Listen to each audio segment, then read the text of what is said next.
Broadcasting the information the mainstream media won't touch. This is The Richie Allen Show in association with DavidIke.com. Our next guest is somebody I'm very fond of indeed. I think he's very courageous. I've said this many times, having the courage to risk life and limb to tell the truth about serious corruption and malfeasance at MI5.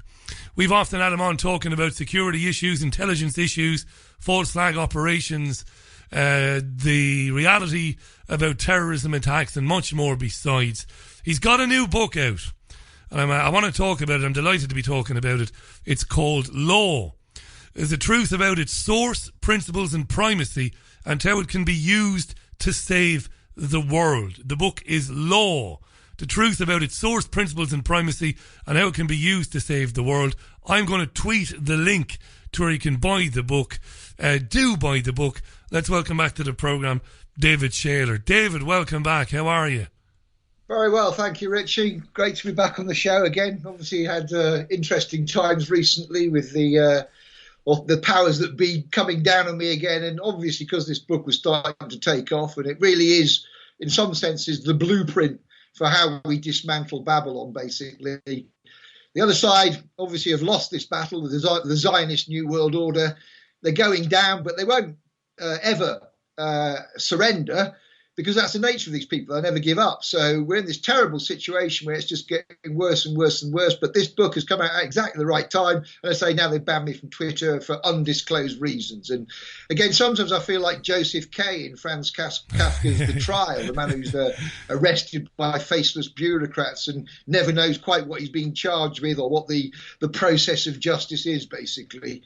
Because it seems like that at the moment to me, it really does, that, you know, people out there will just ban you from having access to being able to freely share your ideas, which is a key component of Western culture, Western society. One of the things that's distinguished us from the East, the fact we have the rights of free speech over government and other people, the fact that we can be quite colourful in our free speech, the fact we do actually also have the right to offend because that can illuminate truth and doesn't cause harm, basically.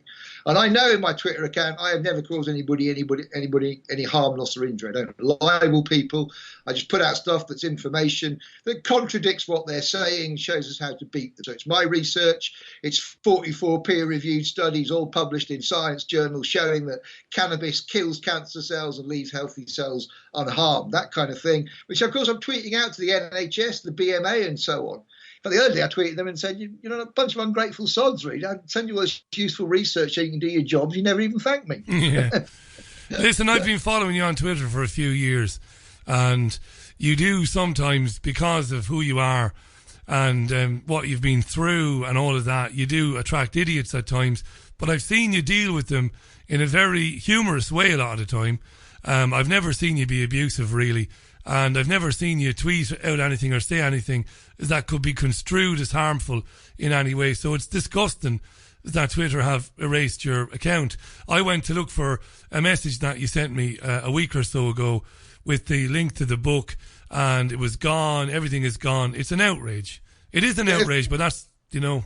It feels like the former Soviet Union, where in the old days, if you were declared non-person by the Stalinist regime, they used to literally get the old textbooks and airbrush you out the textbooks and rewrite the textbooks and everything else, then put them back into the Soviet schools. So you were completely, you weren't just in history and then not in history, you were actually removed from the whole process of history. So that's what I feel like, because obviously nobody can access those tweets now. And I really believe that those tweets have a lot of spiritual truth in them. So they are part of my testament here with my other hat on, basically, as coming here as Jesus Christ and saying, read those tweets. They are part of the teachings. They're like the Talmud should be and the Hadith in Islam, basically. And that's what we are now, really. This is, you know, this is the final stage of the end times. We can't pretend that what's going on in the world now is in any way normal. We have the most massive transfer of wealth from the poor to the rich going on.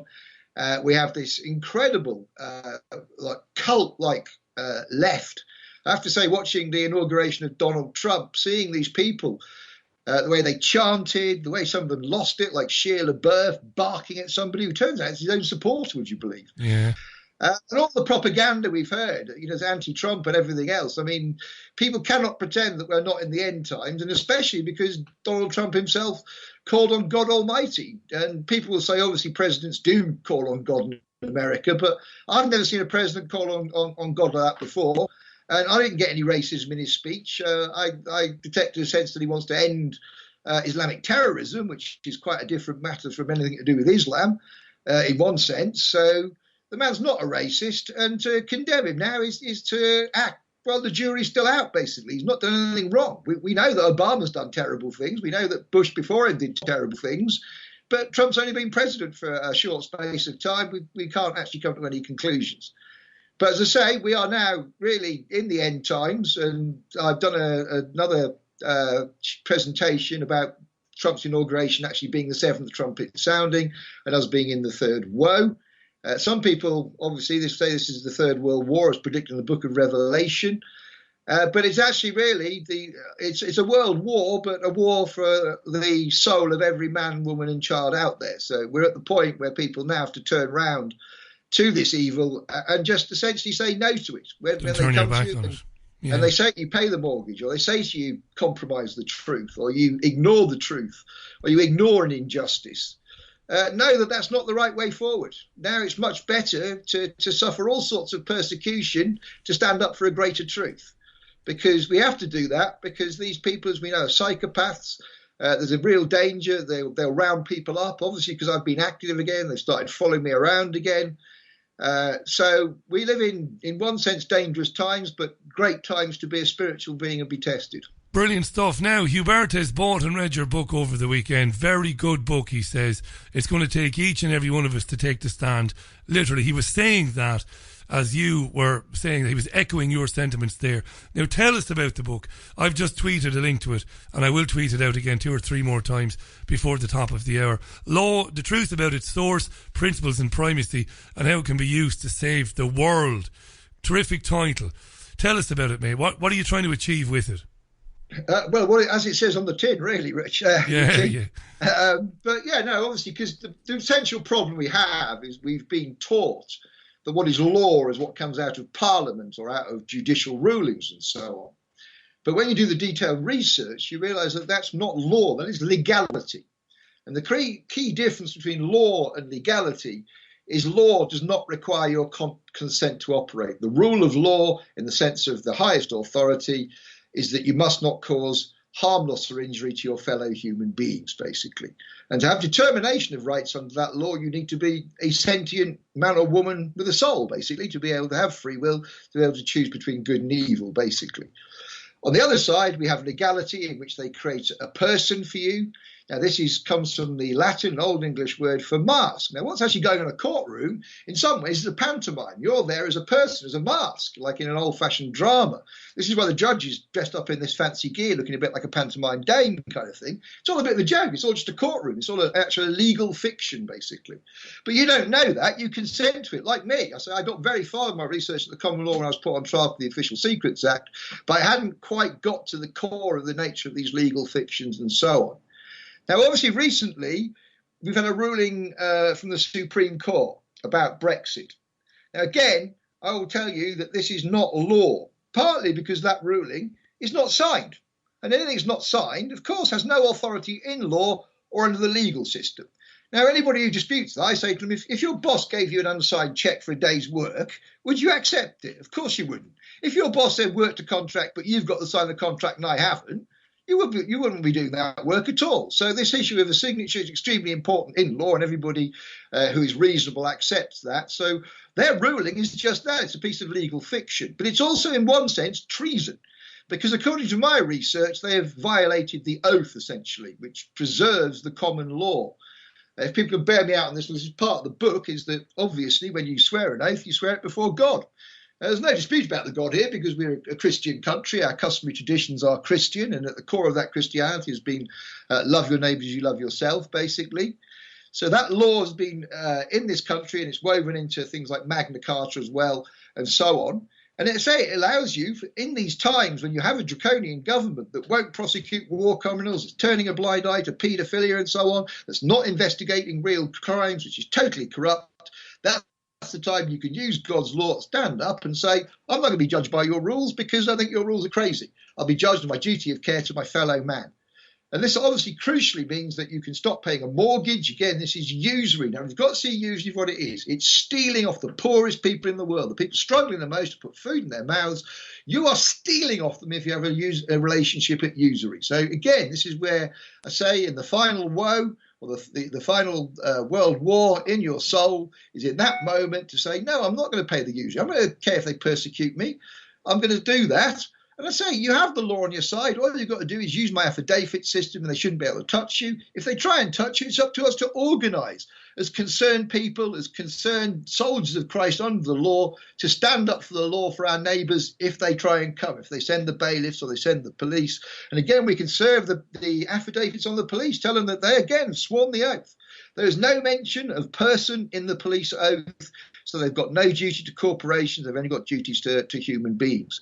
So the law shows all of that. It shows, obviously, I say it comes from the Bible. It shows the principles of law, which are essentially the collective wisdom of mankind, learned from experience. You know, there's an argument about whether we live by the spirit of the law, the letter of the law. Well, this has shown us that we live by the spirit of law, which is love. And if you apply that spirit to the law and all the things that come with that, like standing up for truth to create justice and so on, the principle of fair trials and all that kind of thing, you know, good will be done, basically. That will not be done, though, by blindly following rules, because rules always have exceptions and therefore should not be enforceable for that very reason. So we go from that to the principles. Then I say we go to the key point where it's actually recognised as a higher law in their system, what I call the laws of Babylon, what people can call English constitutional law, whatever they like. It's mentioned in case law in Donoghue versus Stevenson, which also mentions the laws of Babylon and makes it absolutely clear that the common law of England is synonymous with the law of God, basically. In Magna Carta, and let's not forget that just last summer, on the 800th anniversary of Magna Carta, the Queen, the Prime Minister, the Archbishop of Canterbury, all went to the Magna Carta monument, which has plaques there commemorating freedom under law, the rule of law and the principles of law, and they once again consented to the terms of that declaration, which is binding in perpetuity and was created before Parliament. So it cannot respect parliamentary democracy. The only law that Magna Carta can preserve, of course, is the law that is eternal and unchanging, the law of love your neighbours, you love yourself, basically. Tell me this now, right? When you first launched bookofthelaw.org, by the way, folks, check out bookofthelaw.org. You and I spoke about this, and our listeners were crazy about it. And you'll remember, I think we had about 500 tweets during the programme. And the concept is fantastic.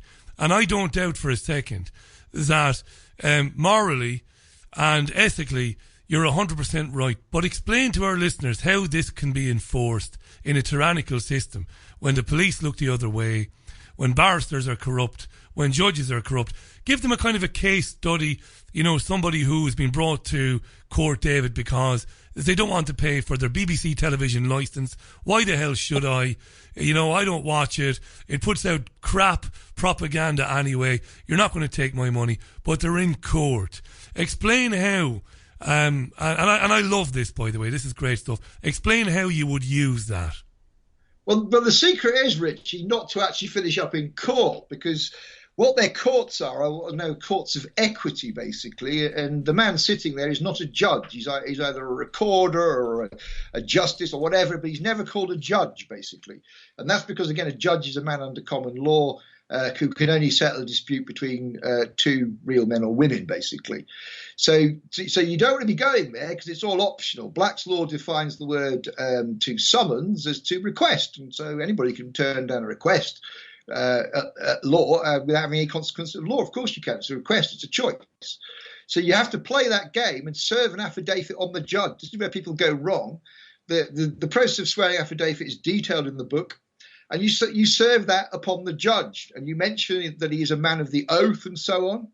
I mean, I have gone into court, obviously, but just to finish this point, is you serve the affidavit on him, and you've actually said, I want to be judged under God's law, you can only settle a dispute with another man if there's no other man making a complaint. You've got nothing to do. You've got no jurisdiction. And if that man is making a complaint, he must make that complaint under sworn affidavit that I have an opportunity to rebut, basically. So that's how you do it. You've got to stand up for that. So now, stay out of court, right? So they can still break the law, can't they? That's the problem. Of course they can. So stay out of court. So basically, this is an operating system that we use. And I know you and I have had this conversation before, and I know you get, because of the brain on you, I know you get bored when people ask you the same questions. But we have a lot of people listening to this who might not have heard. It was 18 months ago when we did this first. So ideally, avoid these criminals and settle disputes in your communities, in your streets, amongst yourselves, using these principles, right? That's exactly right, yes. That you don't need to have a degree in law. You don't need to read all their nonsense, because if you understand the principles of law, which are really quite easy to learn for any reasonable human being, you can then begin to sort out any dispute. And if you apply the principles, of course, of do as you would be done by to somebody, if they don't understand that principle, you've identified a psychopath. If you say to somebody, well, you stole off somebody, you don't want something stolen off you, do you, mate? And then for some reason, I might say, oh, yeah, sorry, I'm crazy. What I'll do, I'll give it back, whatever, That will be dealing with it. But if somebody said, well, yeah, no, it's mine now, I nicked it off him, you think, well, that person's a psychopath. We've got to do something about them because they're a danger to other human beings, basically. And again, if you go back to pre-industrial societies, there's lots of things for dealing with psychopathy, mainly things like large doses of marijuana, but also other clearing things like the iboga plant, which will clear people out of psychological problems and addictive problems and so on. So when I talk about this stuff practically, I'm talking about how we actually replace the NHS as well. Because the other thing people will say to me is, if I'm outside their society, they won't let me use the NHS. Well, I say to people in some ways, why would you use the NHS? You're probably more likely to come out sick. 5,000 people die in the NHS every year from the MRSA bug who didn't go in there with it, and that's a massive number of deaths, basically. And when we combine what they're doing with vaccinations, and let's just remind people now that all the evidence shows that they use the anti-HPV vaccine administered to young girls to essentially sterilize them. They have tried to sterilize vast swathes of women in the West. We're already seeing evidence this has happened because the teenage pregnancy rates have gone down. Now, I don't basically believe any teenage boys have got any less horny. That's kind of a universal constant. But maybe girls have become a little bit more streetwise, maybe. I don't think human nature changes in that way, Richie. I think there's certain types of human being that exist at all times. And I think this is more likely evidence of, the declining female fertility as a result of the anti-HPV vaccine, but also as a result of the end times. The changes we're seeing on the planet are actually as a result of us going into a new stage of creation. It's that sort of level. And this is why a political response will never work, because they're not on the right level. They're not looking at the whole situation holistically. They're not thinking karmically. They're not thinking when you go and invade somebody else's country and your taxes are paying for that. You are part of that conspiracy. You are part of a common purpose to cause that war, and therefore the karma will come back on you unless you stop doing that, basically. That's the kind of level we've got to be thinking on. And people say, well, I don't believe in karma. Well, we can't accept just people's beliefs are wrong. Karma has been attested to by generations of people who've seen this stuff. And we're going to be a lot better off listening to the prophets than we are listening to recent scientists who really, again, like these liberals, are just sort of closet Nazis who persecute anybody who comes up with any evidence that contradicts their orthodoxy, basically. They are the worst kind of people for essentially persecuting heretics. That's where we've come with science. I mean, this was very brilliantly satirized in an episode of South Park in which science in the future was the cause of all wars and so on, because they couldn't agree on the central question of science, which was what to call the Society of Scientists, basically. That's how futile it had become, but brilliantly satirized. We've loads of questions. The book is Law. The truth about its source, principles and primacy, and how it can be used to save the world. Brand new book by David Shayler. He's our guest this hour. I've tweeted the link. I wouldn't ordinarily say this because we don't like to plug individual online retailers, but go to Amazon and go to amazon.co.uk. It's listed there and it's fascinating. It really is. Now, Loads of positive comments. One or two that we'll get to because we're fair and we're balanced. One or two saying David is an idealist. You're appealing to the better part of human nature, which is not there. Now, we'll get to that in a minute. Before we get to that comment about you being an idealist, Michael says, ask David about the Magna Carta, Article 61 and lawful rebellion. Can that be, or is that effective? Lawful rebellion. I love the idea of non-violent civil disobedience, David. Lawful rebellion, Article 61, is a complete red herring. I researched this, and it was the only article of Magna Carta that was not actually signed into their constitutional law. So people are using something that's not actually part of English constitutional law, was never agreed law. And the point is you don't need lawful rebellion when you understand the other clauses of Magna Carta that still exist now. I mean, Parliament's had a version of Magna Carta they've repealed. They say they can't repeal the original because they weren't party to it. But nevertheless, one of the clauses they haven't actually repealed from the second Magna Carta is the one about no free man shall be disseized of his land and shall only be judged by the lawful judgment of his peers. And again, this is crucial. According to when they say the law of the land, the principles of law say the law of the land and the law of God are all one, and they are concerned with the common good of the land. And note the word land there, that's an emphasis on land and sustainability, not the good of the country or the state or the government, the land basically, and the basic requirement of people to use that land and feed themselves. Now, we've got those liberals out there squawking who think they're radicals, but to me, the Bible is a far more radical document than anything that's coming out of liberalism at the moment. The Bible gives you land rights. They're not interested in land rights at all. And they give you, the Bible therefore gives you freedom from usury, which of course is the other great problem because everybody's so in debt. We're all paying so much money at the banks. This is why public services are being cut, basically. So on those two key issues, we are liberating people by freeing them from the yoke of Babylon. We're freeing them from the yoke of debt. And again, look at the book. It makes it clear that all debt belongs to the person, the legal fiction. It doesn't belong to the real man. So you've got to say to those mortgage companies, those banks, go away. I've got the law on my side. And so I've got this letter. Please use it. This letter has worked. They have tried to ignore it as well. But I think we can start enforcing this now, given the nature of the times we live in. And that letter, I say very simply, asks for, it says, I'm very happy to pay my debts under the law. Of course, I'm an honest man, basically, but obviously what you've got to do is send me a lawful bill for settlement. And they can't do that because they're a corporation. And then you say, in the absence of a lawful bill for settlement, I consider any attempt to obtain money off me as fraud, extortion and harassment, which of course it is, for which I'll charge you £100,000 per communication. And that can shut them up. Obviously, if you can find out the home address of the CEO of the company and send your letter there, or better still, go around and drop it through letterbox yourself, that gets them very, very focused, basically. Now on that, right? And again, not just to be the devil's advocate, but I know, because I know you have answers for these questions, but listeners will be saying, that's wonderful, David, they'll be saying, but these people have tyrannical, what do we call them, debt enforcement agencies on their side. They have the police on their side. The CEO of that company will come after you. And what are you going to do about it at that stage? That's what they're saying. Well, I say with all of these things, like with the mortgage, what I say to people is, okay, send the letter off, but put the sum you pay every month for the mortgage in an account where they can't get it. And if it turns out 6 months, 7 months or a year down the line, I'm wrong and they have got a case or whatever, or they're getting so shirtily on it, just put that money in the thing and settle the mortgage so you're back on terms again. So in some ways, in that sense, it's a no-brainer. You've got absolutely nothing to lose, basically.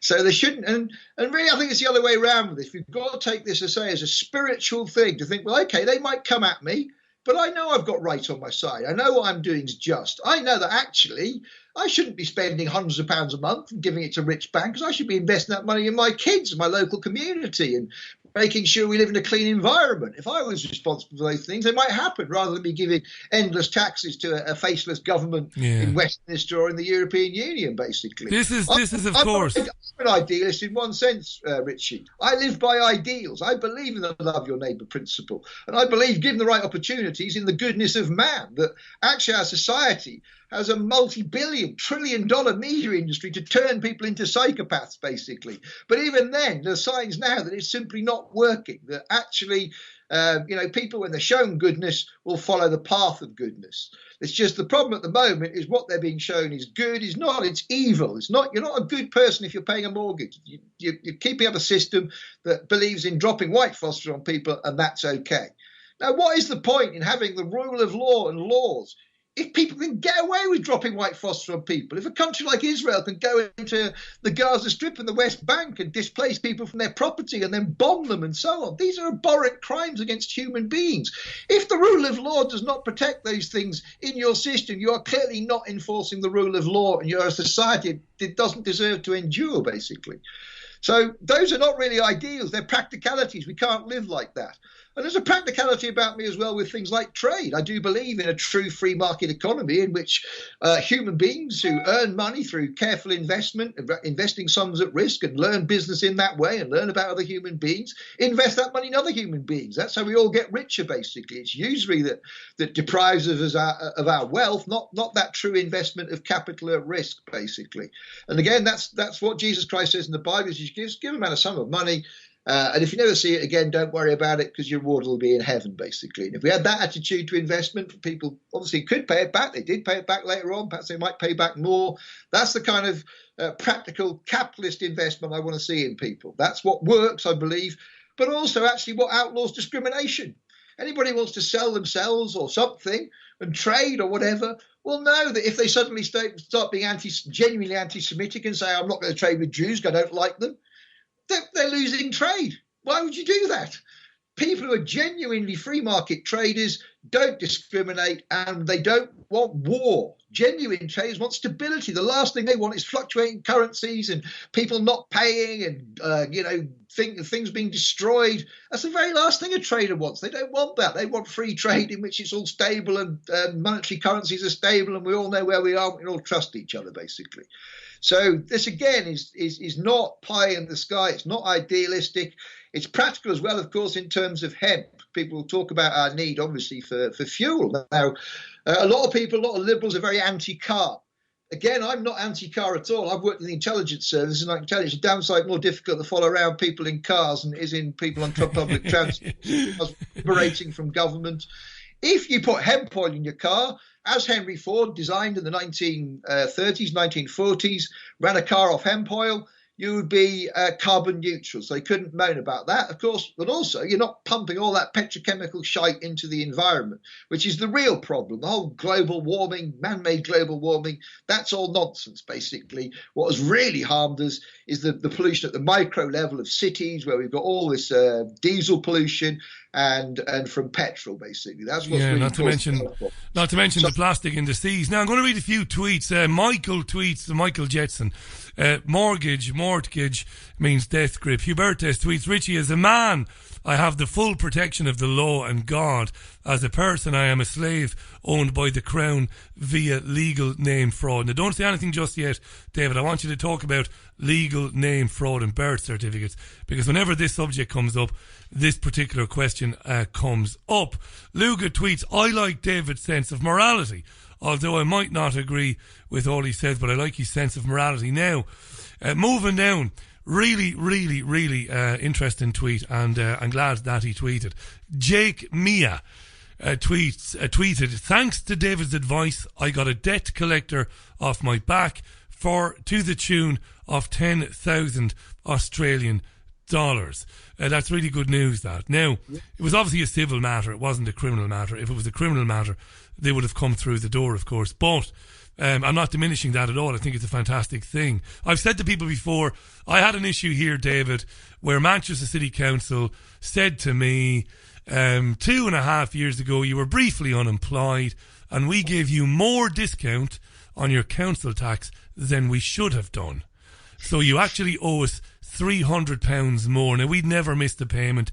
Don't shoot me. You fight the battles you can win. We paid the council tax and that's it. Now, long story short, I told him to go and fuck off, excuse my language, and they sent debt enforcement agencies around to the house. I politely told those people to fuck off as well. And after a few months, they went away. Because it's a civil thing. But if it's a criminal thing, they can come through the windows at 4 o'clock in the morning. That's not pleasant. Now, legal, and I'm glad, Jake, that you were able to get rid of the debt collector. These billboards, of course, we've talked about these before. Look up Google or investigate legal name fraud, birth certificates.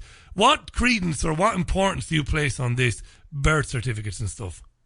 Well, this legal name fraud is obviously very important because it says, the legal name is fraud under the legal system. It's illegal under the legal system. This is absolutely right, because we know from Donahue versus Stevenson, the case law talks about the love your neighbour principle, and that says that you would not, by your omission of acts, so the act of fraud, of course, is to not tell someone what might help them protect their rights when you're advising them and so on. Now, the legal name, of course, to say makes you a slave, makes you a person, as I was saying, puts you into legal fiction where they can do anything they like to you. So you turn up in their courtrooms, they'll argue you're a slave who's consented to summary judgment because you have no rights.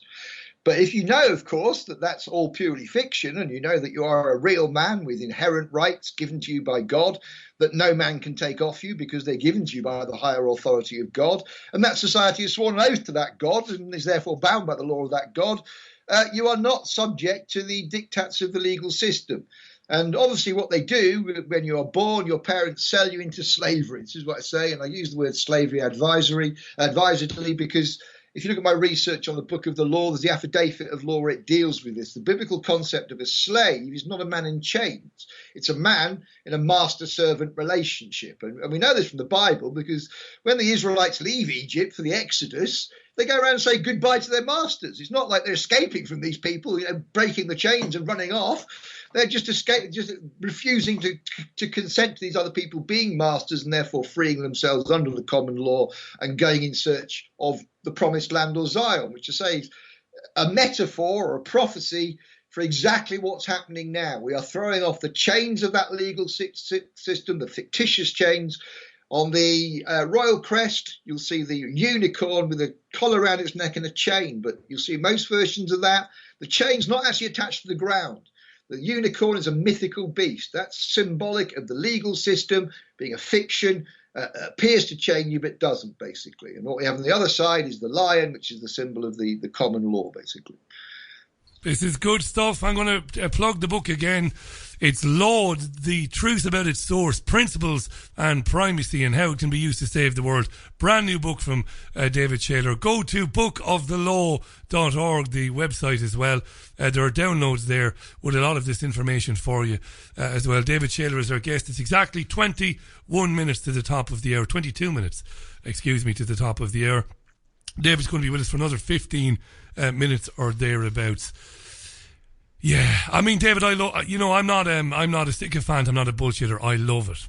I'm just mindful of the fact that people are destroyed, David. They don't believe in anything. We can't get people to talk in their own neighbourhoods. We live in a neighbourhood in Fallowfield in South Manchester, and people don't speak to one another, David. They don't care about one another, They don't invite one another around for tea, to have a cup of tea. They don't knock on doors to say, how are things going for you, Do you need anything? We've never been as disconnected as we are now. We've never been as selfish.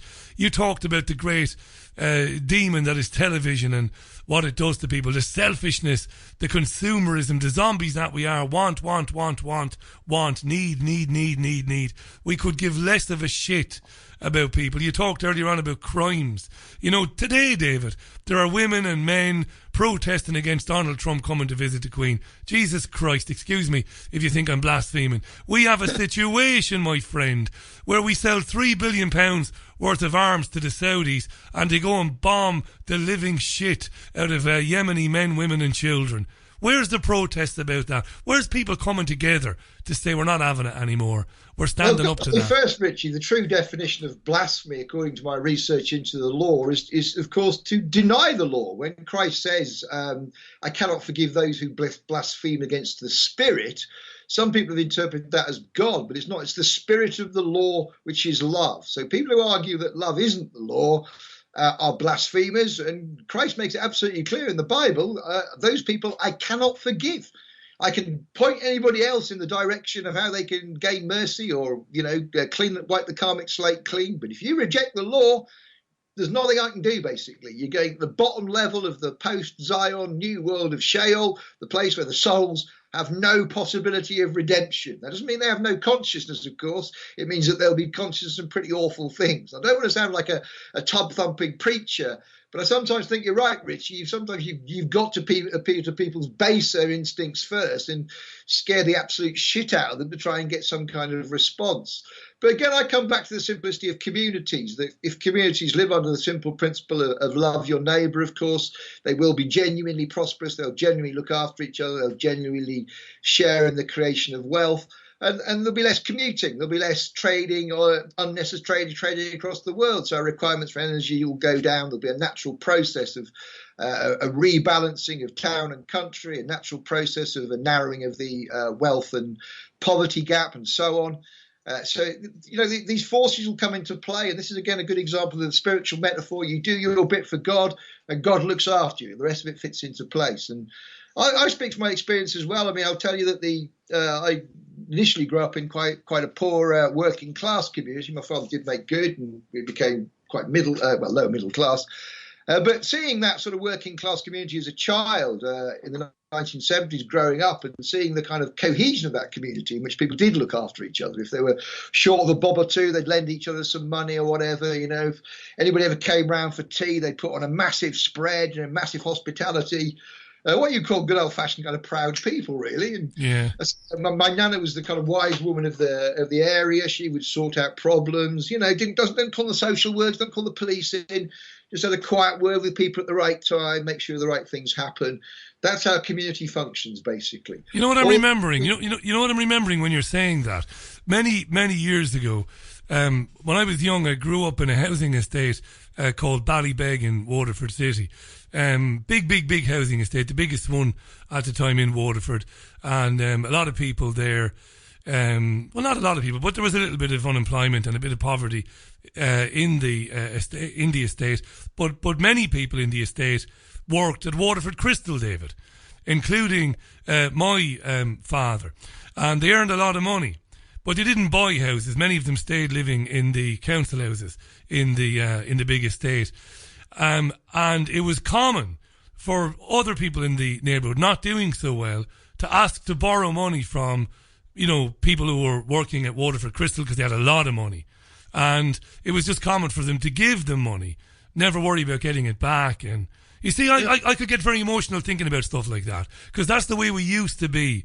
Like you described there, oh, listen, Mrs. Murphy's coming over tonight, her husband is in hospital, or Mr. Murphy's coming over, his wife is in hospital, she's struggling, she's coming over to dinner, let's give her a good night, let's look after her. Absolutely. Not happening now, is it though? This is common humanity, Richie. It's just normal, common humanity, and that's essentially what we've lost. And again, it's the Liberals who've done this. They've done far more damage than the right. We think about, again, I come from Middlesbrough, where they knocked down what they call the old slums, basically. Now, these were old housing stock, but they were houses where people faced each other. So people just stand in the doorway and chat to each other and stuff like that. So they had a sense of community and so on. And when they pulled those down, of course, but what they should have done was just simply updated them, because they were good buildings. And they built the high rises. That's when they destroyed the communities. I mean, nobody should be living that high up in the sky anyway, because it's not good from the point of atmospheric pressure, basically. And secondly, of course, you didn't have that sort of place where people could talk in the street or whatever. And that's, again, where it started to go wrong. I mean, I've stayed in some of those 60s designed estates, and so you can see why it creates problems when you're surrounded by that ugly, what they call brutalist architecture, which again was imposed upon people. The central government passed legislation overriding local planning laws because local people are up in arms about these buildings because they were so bloody ugly, basically. But that's a great example of liberal experiments. I suffered from liberal experiment when I was a kid. I went to my local primary school, and this was like an open plan school. And at the age of about 7, we were given our assignments for the week, told to go and do them. So I'd struggle with that discipline now, basically. At the age of 7, I was messing around, so I lost a couple of years of education. The vital stage when you're actually learning how to read and write and do the basics of education, not obviously when you're getting the indoctrination later on.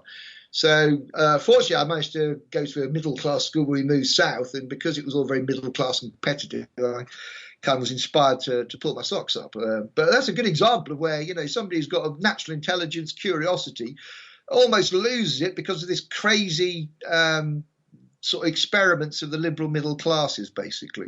And so I want to come back to that. You know, we are looking at total liberal meltdown at the moment. And ironically, what we're seeing actually is a victory of faith over reason and science and evidence, because you can't argue with a liberal. No matter what evidence you show them about 9/11 or the banking system or whatever, they'll still accuse you of being a racist or an anti-Semite or whatever. So there's no reasoning with these people. What they're acting from is their faith that their liberalism is the very best thing for the world. Now, obviously, that's a misplaced faith, but it is nevertheless an act of faith.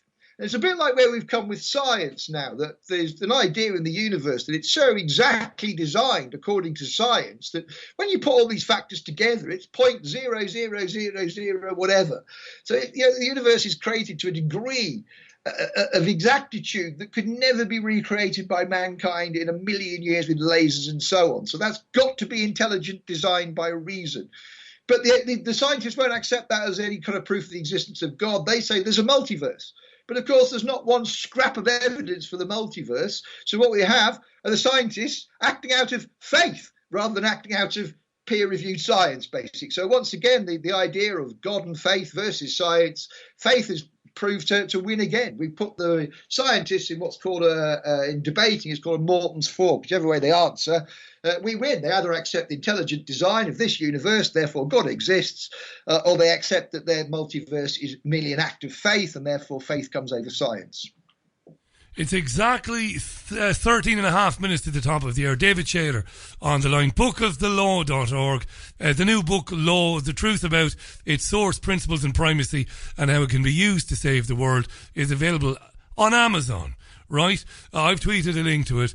Support this, folks, you know, because we're not going to have people like David Shayler and others, there are others, doing this sort of stuff, putting this sort of stuff together if they're not supported. Okay, if this interests you and this speaks to you, buy a copy of the book. It's as simple as that. It's on Amazon. Loads of comments. Go ahead, Dave. Well, the affidavit of law as well. It's on the Book of the Law site on the front page. It's called Affidavit of Law. That's the link. Click to that. That affidavit is really a very simple read that will take you rationally through what is law. What is law to any reasonable man, basically. Because one of the other reasons that the legal system is a fraud, of course, is that legislation and judicial rulings use legalese, which is a form of English but is not actually English. So, and they don't actually write that on the legislation or on the rulings. So this, again, is a form of fraud. By all means, you can write your things in legalese, but you've got to tell a reasonable man that. And where we are now, of course, is legislation is deliberately written in a language that is confusing to a reasonable man and therefore fails the test of the law. You've got to go and consult a solicitor or a barrister or whatever to find out what your rights are under their system. That is a form of Spanish practices and therefore extortion, a form of mod rule, a form of gangsterism, basically. So this is another reason why people should be adopting the common law, basically. And especially if you can't get legal aid and you can't understand what's going on, it's a reasonable response of a reasonable man to say, I'm sorry, your legal stuff is written in language I don't understand, and therefore I can't be held to account by these rules. I just love so much the idea of bypassing the system, you know. Stevie tweeted a few minutes ago, you know, what would I think let me just find that tweet again, because I answered it. I actually answered on your behalf, and maybe I didn't answer correctly on your behalf. Stevie said, what's David's view on the planned global cashless society and enforced biometric ID surveillance system? Now, my response was that I think your answer to that is bypass them. You know, exchange goods and services amongst ourselves and bypass them, and don't worry about their cashless society. Yeah, I'm actually in favour of Bitcoin and the blockchain because it's anonymous. It doesn't involve a central bank or a central processing thing. The whole blockchain goes with it. Obviously, I'm not a technical person. I don't understand the detail of it. But what I do know is it's a secure system of instant payment. And you can be identified. You can choose to have your Bitcoin number next to you if you want to. If you don't want to, you don't have to. Because again, I want to assume that people are honest people and they're trading, you know, in honest things. If people want to sell each other marijuana and pay for it in Bitcoin, that's their business because they're serving, again, a positive common good. We can get rid of most medicines and so on if we were to adopt cannabis oil, which cures cancer, basically, and all sorts of other ailments. So again, I've got the practicality on my side when people say, what about the NHS? But one thing I've also got to say about all this stuff as well is that we are now, because of what their system has done, because of the usury, because of the debt, because of all the terrible wars and so on. We are now heading for a crisis of monumental proportions unless we do something, unless you adopt the law. It's not like an option now saying, well, adopt the law because it's your personal choice. The system you're a part of is crashing under the dark weight of karma it's accumulated, basically. And saying no honest man should be putting money into that system. No honest man at all. So it's been used for war and torture and all sorts of cover-ups. And even my most basic case I can imagine, I blew the whistle on MI6 funding our terrorist enemies and murdering people, and no one in that system has the guts to actually hear my evidence.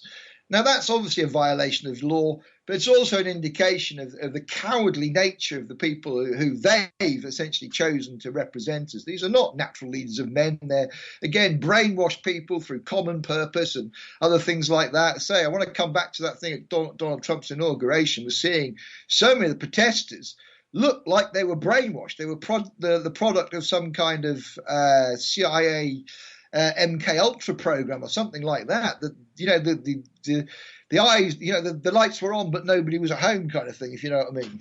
Yeah. The only thing is, from speaking to me over the years, for my money, you know, it's two sides of the same coin, and he's aligned himself with the Zionists in Israel, and I worry he's going to go after Iran and use that as a way to get to Russia. But look, that's by the by. I know you largely agree with that. We can't vote our way out of this anyway. We're just about out of time. I want to give a big plug again to the book. Folks, do yourselves a favour. This has spoken to a lot of you, judging by the reaction on Twitter. Go to Amazon. Law, the Truth About Its Source, Principles and Primacy, and How It Can Be Used to Save the World, by David Shayler, or Dave Shayler, as Dave is listed on the cover there. Go to bookofthelaw.org as well. This is good stuff, mate. You know, it's important. It's practical stuff, and it's a way for people to do things in their own community. And I've said this before, not as eloquently as you, haven't done your research, but I've said to people before, if you do little things in your community for one another, it's going to have a massive impact. You know, it's like the old, you know, the butterfly flapping its wings in New York and somewhere else in the world you have rain. It'll have an effect if you do something decent for somebody who needs it, out of total selflessness and nothing else. If we all start doing stuff like that, it's going to make a difference. I'll give you the last 30 seconds, David, and then we've got to go, mate. Yeah, that's karma in a nutshell, Richie, is what you put out is what you get back. So you put out good, you get goodness back. And obviously you should do it without reward. Just do it for the pure good of telling the truth and standing up for justice, of helping vulnerable people. Just do it for the pure good. And you'll get the sensation of goodness. You'll feel that feeling of being filled with the Spirit like no other feeling. It's the communion with God, basically. But on that note as well about the community stuff, if people who are on Twitter could tweet Jack Dorsey, the CEO of Twitter, and tell him that they're pissed off that I've been banned from Twitter and this is a violation of law and stopping the word of God getting out there and stopping God's children from escaping slavery. I'd obviously be very grateful to those people, and obviously there's no greater karma than helping the chosen one of God teach the word of God and get the message out there, basically. And at the end of this has always been about a prophecy. It's always been about an eternal battle of good and evil. We're now moving into the kind of the very last minutes of that game, moving into injury time. And there is no neutrality in that battle. Either you're on the side of love and law and Jesus Christ, or you're on the side of darkness and you're going to a very dark place. That's where we are at the final curtain, basically. And that final curtain may fall quicker than people think. In the Bible, Jesus Christ says, not even I know the appointed hour. I don't know the exact time, but I certainly know that we're well into the third day now, and the third day is when Jesus Christ rises. Good luck with the book. Thanks for coming on, particularly short notice today. I should have said that. But we'll tweet out again today, tomorrow, where people can find the book. And no doubt you and I will be talking at the very latest in the early spring. Thanks again, David. Look after yourself. Brilliant. Thank you, Richie. I've had the opportunity to say all this stuff, and I say just love to everybody at the moment. The world's changing. It's going to be great. We just might have to grit our teeth and get through a bit of darkness first, but it's all good in the long term. Fantastic. David Shayler on the line to us there.